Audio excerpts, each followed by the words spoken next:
Yemen में Houthi विद्रोहियों और अमेरिकी सेना के बीच तनाव लगातार जारी है।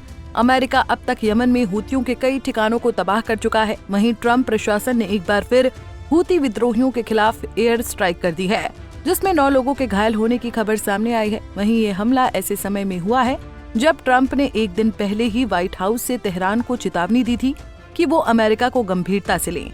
ऐसे में ट्रंप जहां बार बार हूतियों को सुधर जाने की चेतावनी दे रहे हैं, वहीं हूती विद्रोही लगातार ट्रंप की चेतावनियों को नजरअंदाज करते दिख रहे हैं, जिसका खामियाजा यमन को भुगतना पड़ रहा है।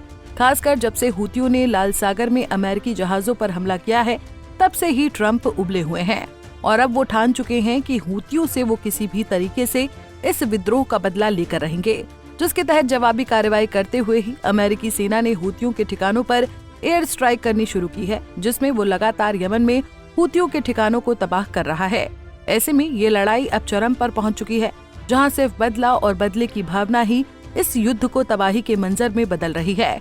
ऐसे में अमेरिका ने कैसे फिर से हूतियों के ठिकानों पर बरसाए बम और हूतियों ने इसके बदले में क्या एक्शन लिया, इन सब के बारे में आपको विस्तार से बताते हैं। दरअसल अमेरिका और हूती विद्रोहियों के बीच संघर्ष चरम पर पहुंच चुका है, जहां हाल ही में ये संघर्ष तब और गहरा हो गया जब अमेरिका ने सैन्य कार्रवाई करते हुए हूतियों के ठिकानों पर हमला किया है। हालांकि इस हमले से पहले ट्रंप ने हूतियों को चेतावनी दी थी, लेकिन वो ट्रंप के आदेशों की अवहेलना करते रहे, जिसके बाद अब ट्रंप हूतियों को निशाना बनाते हुए यमन में एयर स्ट्राइक कर यमन को तबाह करने पर तुले हुए हैं। ऐसे में ये हमला अमेरिकी प्रशासन द्वारा अब तक की सबसे बड़ी सैन्य कार्रवाई के रूप में देखा जा रहा है। पिछले 15 मार्च को राष्ट्रपति डोनाल्ड ट्रंप ने यमन में हूतियों पर एयर स्ट्राइक की थी। इस एयर स्ट्राइक के बाद हूतियों ने ये दावा किया था कि उन्होंने अमेरिकी नौसेना के युद्धपोत जहाज को लाल सागर में निशाना बनाकर नष्ट कर दिया है, लेकिन अमेरिकी सरकार ने इस दावे को झूठा करार दिया था। वहीं अब एक बार फिर अमेरिका के राष्ट्रपति डोनाल्ड ट्रंप के आदेश पर अमेरिकी सेना ने बुधवार यानी 19 मार्च को यमन में हूती विद्रोहियों के कब्जे वाले इलाके पर फिर से एयर स्ट्राइक की है। ये हमला अमेरिका ने यमन की राजधानी सना सहित हूती नियंत्रित इलाकों अल-बायदा, होदेदाद, सादा और अल जौफ प्रांतों में भी किया। इस हमले में हूतियों के missile launch site, drone operation base और रडार सिस्टम जिनमें शामिल हैं, उन ठिकानों को निशाना बनाया गया। इस भीषण बमबारी में 9 लोगों के घायल होने की जानकारी मिली है, जिसमें 7 महिलाएं और 2 बच्चों के शामिल होने की जानकारी सामने आई है। अमेरिका इन हमलों के पीछे का उद्देश्य यही बता रहा है कि वो इन हमलों से हूती विद्रोहियों की सैन्य क्षमताओं को कम करना और उनके द्वारा समुद्री मार्गों में अंतर्राष्ट्रीय व्यापार को नुकसान पहुंचाते हुए अमेरिकी जहाजों पर किए जा रहे हमलों को रोकना चाहता है। आपको बता दें कि हूती बीते कई दिनों से अमेरिकी जहाजों पर मिसाइलों और ड्रोन से हमले कर रहे हैं। नवंबर 2023 से हूतियों ने अंतर्राष्ट्रीय शिपिंग्स पर 100 से ज्यादा हमले किए हैं। वहीं इस मार्ग से पूरे विश्व के नौवहन यातायात का 15% व्यापार होता है, जिससे इस हमले के वैश्विक व्यापार बहुत अधिक प्रभावित हो रहे हैं। ऐसे में बार बार लाल सागर में अंतर्राष्ट्रीय जहाजों पर हो रहे इन हमलों को रोकने के लिए अमेरिकी सेना ने ये सख्त कदम उठाया, जिससे हूतियों को सबक सिखाया जा सके। वहीं इन हमलों से निपटने के लिए अमेरिकी सेना ने हूतियों के मिसाइलों और ड्रोन को रोकने के लिए महंगे अभियानों की मदद लेनी शुरू की है।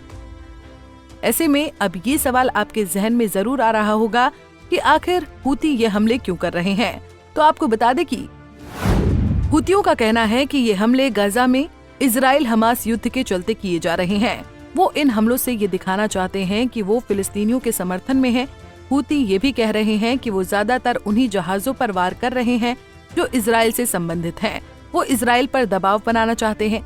वो चाहते हैं कि इजराइल गजा पर हमला करना बंद कर दे। वहीं हूती विद्रोहियों ने अभी हाल में इजराइल के गजा पर किए हमले की भी निंदा की है। वहीं इस बीच एक और खबर सामने आई है कि अमेरिका ने ईरान के एक खुफिया जहाज को निशाना बनाते हुए उसे लाल सागर में डुबा दिया है। ये जहाज ईरानी टोही जहाज जागरोस है, जिसे ईरान की नौसेना में सबसे उन्नत जहाज पोतों में माना जाता है। वहीं इसे खुफिया जानकारी जुटाने वाले जहाज के रूप में भी जाना जाता है। वहीं ट्रंप ईरान को भी चेतावनी दे चुके हैं कि वो विद्रोही हूतियों का समर्थन बंद कर दे, नहीं तो उसे हूतियों के सभी बुरे कृत्यों के लिए जवाबदेह बनना पड़ेगा। ऐसे में इस हमले को ट्रंप की चेतावनी के अनुरूप ही माना जा रहा है। गौरतलब है कि हूतियों के इन सैन्य हमलों को लेकर राष्ट्रपति डोनाल्ड ट्रंप ने हूतियों को चेतावनी देते हुए पहले ही कहा था कि हूती विद्रोहियों, तुम्हारा समय पूरा हुआ। अमेरिका अब तुम पर आसमान से ऐसी तबाही बरसाएगा जो हूतियों ने पहले कभी नहीं देखी होगी। ऐसे में अमेरिका की ओर से हूती विद्रोहियों पर बार बार की जा रही इस कार्रवाई को मध्य पूर्व में तनाव बढ़ने की आशंका के रूप में देखा जा रहा है। बहरहाल अब ऐसे में दोनों ओर से मचा ये युद्ध संग्राम कब शांत होगा, इस पर संशय बरकरार है। वहीं ट्रंप अब इस मामले में आगे क्या कदम उठाते हैं, इस पर पूरी दुनिया की निगाहें टिकी हुई हैं। Bureau report, Punjab Kesari TV. हमसे जुड़े रहने के लिए हमारे YouTube चैनल को सब्सक्राइब करें और नई वीडियो की नोटिफिकेशन के लिए बेल आइकॉन को दबाएं।